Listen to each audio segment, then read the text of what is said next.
Yes, sir. I got you.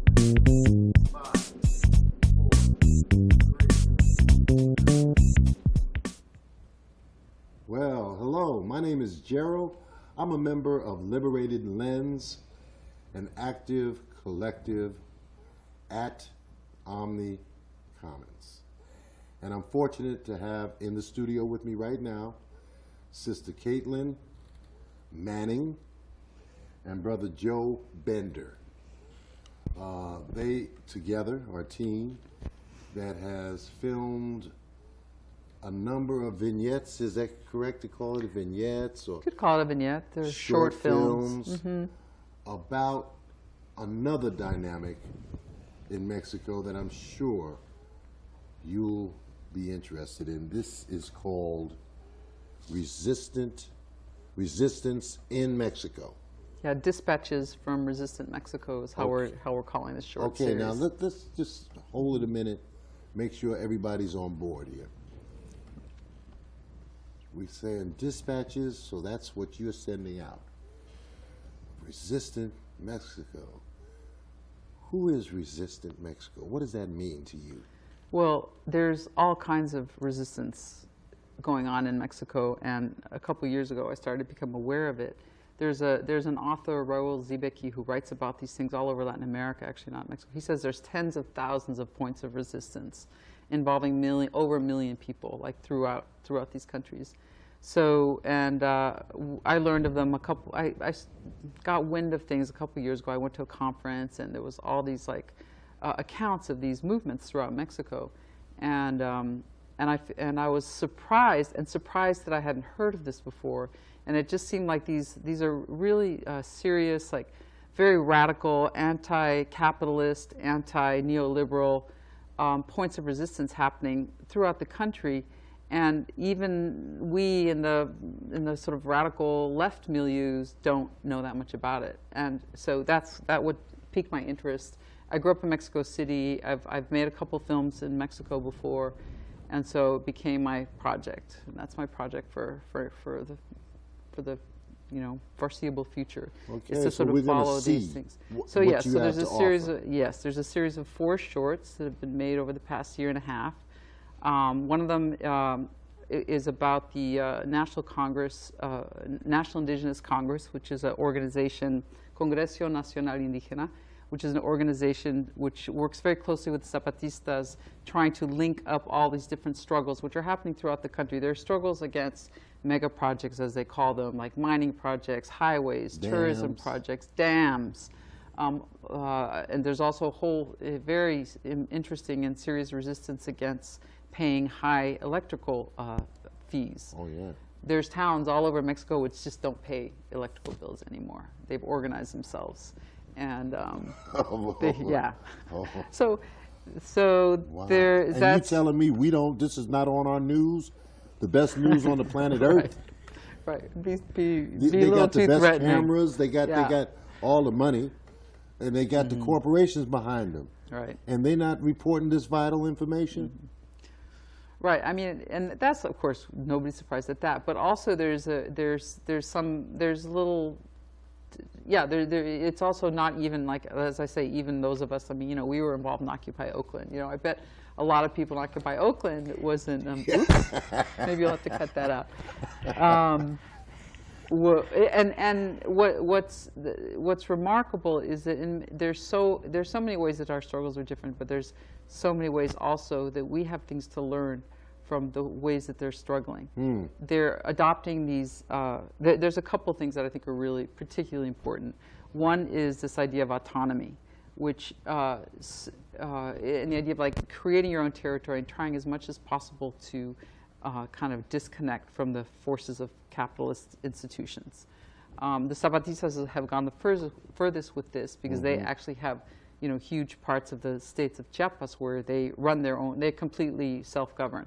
They run their own schools, they have their own justice system, which they have built from the ground up, and they refuse any government intervention or support. And they produce in these pockets of resistance under Zapatista control. They produce like coffee? What do they produce They do. that they sell? Well, I mean, much of the production is just, subsistence agriculture is a good part Oh, of so it. they produce and then they eat what they produce. They pretty much, eat mostly what they produce. They do also produce coffee and sell that and on the market, like through kind of sympathetic groups. Often, people who support the Zapatistas will buy their coffee and bring it up to. There's a couple local coffee stores in San Francisco that sell the Zapatista coffee. I've seen it. But so this is going on in Zapatista territory, but this movement has had a huge impact way beyond the Zapatista territory, and that's what you're going to see in the shorts. We don't actually film in Zapatista territory. Actually, the first short does take place partly in one of the territories, but the other ones focus on groups, movements, individuals who kind of partake of this general resistance sort of ethos and practice. In other parts of mostly we're working in Chiapas and also in the Isthmus of Tehuantepec, which is in the state of Oaxaca. Let me ask you this question. Is there any echo of this activity that you're discussing now, let's say on the college campuses in Mexico? Well, sure. I mean, that's a completely different environment. But yes, there's a history of autonomy on college campuses, which gets. Supporting the autonomy of these particular resistance. Yeah, sure. There's a lot of support among the students There's a lot of mutual support. Yeah. Okay, that's interesting. The Zapatistas came out in defense of the recent strikes of the teachers in Mexico. Yes, they did. They came out very early on, supporting the parents of the murdered youngsters in Ayotzinapa. Yes, they did. I noticed that. Let me ask. Hey, Joe. Yeah. What you doing with that camera in your hands? What you doing? What made you interested in getting involved in this project? Well, yeah, but I've heard about the Zapatistas, and Caitlin came back and said, well, this is all fine and good, but there's all these other things going on, and people that I'm close with up here in the States, we're all looking for a way to exit capitalism, to get out of that grind, that system, and people down in Mexico are doing it, and that's, to me, that's fascinating. To your question about the kind of connection between universities and some of these resistance movements, one of the shorts we're going to screen features some architects from Mexico City, student architects who have come down to help people in around Juchitán, which is a city that was devastated by an earthquake last year. Help them rebuild these traditional ovens and kitchens. So there is, there's some movement back and forth between, cities, urban environments, other students. Working people in Mexico know about what you're going to be teaching us about when you show your film. Yeah, there's sort of connections and networks throughout Mexico, and so one of the things is autonomy, and the architects were helping these Juchitecos rebuild their ovens. I should say, in this part of Oaxaca, in the Isthmus of Tehuantepec, a lot of the sort of survival revolves around these huge ovens where the women bake all kinds of goods and then they sell them on the streets. It's a key part of the culture. So tell me a little bit about the oven now, because I was you'll see it in the movie. Okay. It's more interesting to see than to hear about. Okay, I'm curious about the ovens. Okay. Yeah, they're very cool, and as I say, like they're key to the sort of culture of the Juchiteco culture, and they got destroyed during the earthquake. So a number of forces came together to help rebuild. One was this organization, which is a very long name, but it's basically the Assembly of Juchitecan people and a bunch of indigenous groups that are active throughout the area. And one of the main things that they've been doing has been fighting the wind farms. And that's another documentary short is about the green capitalist wind farms We all think wind farms sound great and Why cool. would you fight but a wind farm? What's because wrong they're with a wind farm? because they're being implemented in this this massive corporate mega project. They're completely destroying the agriculture, even possibly the underground water ways, even possibly changing the weather. They're a very, very destructive force in the Isthmus of Tehuantepec, and they're being pushed by huge mega corporations, international, transnational I capital. gotta hear. Wait a minute now, because I gotta hear the argument on that, because I am skeptical. Can I say? Because I kind of think that, one, I'm interested in these people not paying their electricity bill. I want to get with them. I want to learn how you do that, because we just seen they cut the damn electricity off. Well, I mean, that short is yet to come. But the story there is that in the towns that are organized, and many of these are somewhat remote areas, the people come and try to cut the electricity off, and they band together. Oh, somebody's and don't there let them waiting do- for It's them. direct action, exactly. They It's got some really a visiting serious party. direct action. Okay. And it's even, and I should say another factor that I think is very important in the current autonomy struggles is the role of women. I mean, the Zapatistas were one of the first organizations that I know of, revolutionary organizations, to explicitly support the equality of women and the participation of women in sort of public life and in the sort of governing roles of the community. And I think that that's also been really key. And that's an effect that and that has had a dramatic effect on these movements, these other indigenous movements throughout the area, the role of women. Slow down a minute, because I hear a term being used a lot, and but I'm not so sure if people really grasp what it means. When you say indigenous, I might say, well, hell, I'm indigenous. I was born here, whatever. What do you mean by that? Well, term? the indigenous movements in the area. Well, there's in the area in Chiapas. Let's talk about first. There's mostly Mayan descendants, and many of them have they've had both the this strange advantage as well as the terrible disadvantage of being completely marginalized by the capitalist sort of economy and state. So they have been living in these traditional villages, since before, some of them since before colonization. A lot of times the places where they're now living are places they've had to move to. But they're organized in these traditional forms, which is they run their villages through an assembly that every person, well, now more women. At one time it was mostly men, and still is mostly men, but that's a struggle that's ongoing. But so these assemblies govern what happens in the town. They decide everything from, okay, we're going to get together and not pay our electric bill, and we're going to be organized when they come to town to fight them off, to, so-and-so is accused of stealing a chicken, to, what roads need to get paved in the town. And these are, and they have a certain degree of legitimacy in the Mexican Constitution. Wow, that's interesting. Yes. So you're telling me, well, my little pea brain is spinning now, so I'm thinking this is a rather parallel phenomenon to what we see, for instance, in northern Syria, in the areas that are. Yes. Very much so. Okay. I think that definitely Zapatistas and the Rojava experiment have very much in common, and that the ideas and the principles of those two movements have had an effect even beyond in Mexico for sure, even beyond the Zapatista territories, which are run in many ways. It's very similar to the Rojava experiment, and the Rojava also has these clearly. I mean, I would say that's the second movement I've ever heard of, revolutionary movement, which has very explicitly placed the participation of women very high up on the agenda. Number one on the agenda of the political emancipation program. And so, yeah, there's a lot of similarity, and there is contact. We just came on our recent trip.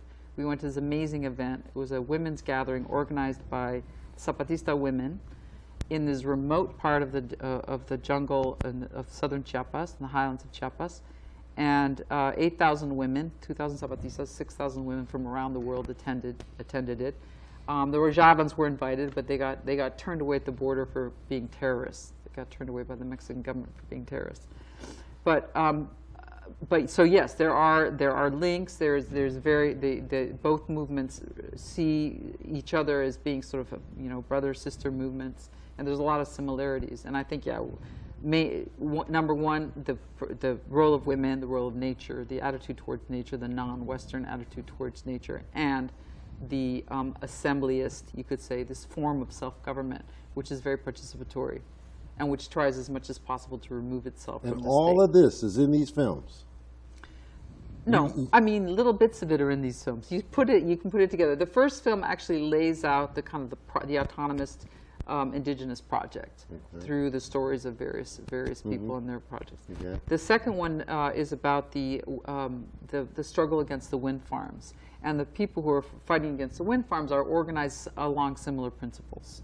And they're also part of the organization that is described in the first one. Oh man, I got curious now. I want to see. I might slip and go see that out. Well, okay, so let's. So you want me to tell you the last two, what they're about, just briefly? Of course. Okay, so the third one is about we took a little detour in our filming to support the people in Juchitán who are reconstructing after the earthquake. And that's a particular ovens, you mean? The ovens. That's the oven one, and you see again, people with the same principle. They're trying to organize themselves as much as they can, not depending on the market, self-subsistency. They're trying to revive communalist forms of organizing. And then the last one is a different tack. It's a portrait of an indigenous woman who considers herself part of the resistance. She explicitly says, "I'm part of the resistance," which means that she doesn't accept any government benefits. She doesn't accept anything from the government. But she's a potter. She lives in an indigenous town called Amatenango del Valle, which is in Chiapas also. And she talks about how she kind of found her dignity as a woman, and at the same time how she became politicized. And so that's her story, which is very much influenced by the role of the diocese, the Catholic diocese, which is going to be very surprising to many people. But the role of the Catholic nuns and has been extremely important in the emancipation of women in Chiapas. Yeah, wait a minute. I mean, all right, I know that there are some who really don't know, but there is something called liberation theology, right. That's and that movement. so I mean, that's not absolutely new, but I'm interested to see how this plays out. I want to make sure that people understand where this is going, where these two films are going to be shown. So let's not lose it. Let's not go losing it. Omni. That's right. At the Omni. By the way, Where else? the Zapatista support group is one of the collectives at the Omni. Yes. And are you doing it in conjunction with them? Well, I'm I think they're co-sponsoring. Yeah, they are. They're co-sponsoring. They will be at the event. They will be talking about. So I bet you they're gonna bring some food and stuff, huh? They might be bringing food. They will definitely bring artesanias. They sell things in support, particularly in support of schools in the Zapatista territories. They are very engaged with that project. They take people down there. They raise money. There's an amazing blog that they translate and republish things in English, documents from the Zapatistas, documents generally from these movements Name of the that I've blog, been talking please. about. It's called Compañero Manuel blog. .org or not just .blog? It's on the Chiapas Support Committee. Yeah, that's the best It's on their website. Okay. On their website. So how do you get to their website? It is Chiapas Support Committee. Just Google that. You'll get there. okay. All right. Yeah. So, They do let's get to amazing the work. Omni now.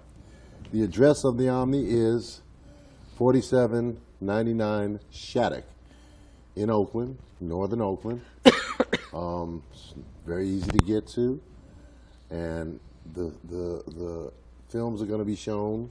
April 29th at 7 o'clock. Okay, April 29th. That's not this Sunday, but the following Sunday At 7 o'clock, at yeah. 7 o'clock at the Omni, April 29th, 7 o'clock. Sounds very interesting. This is some, we always see, they pick subjects for us to pay attention to. Right. okay, the United States bombed Syria to stop them from using poison gas, but they never proved that poison gas was used in the first place. So what's going on here? No one knows. It's sad. But here is an opportunity to see a community functioning without the support, not only of the United States, but of their own government, independent of their own government. Sounds interesting. I'd like to see what this looks like. Okay. All right. Do you guys have anything else to add? No, I don't think Well, so. well, I think we're good. yeah. Well, thanks a lot. All right. I really Thank appreciate you. you. All right.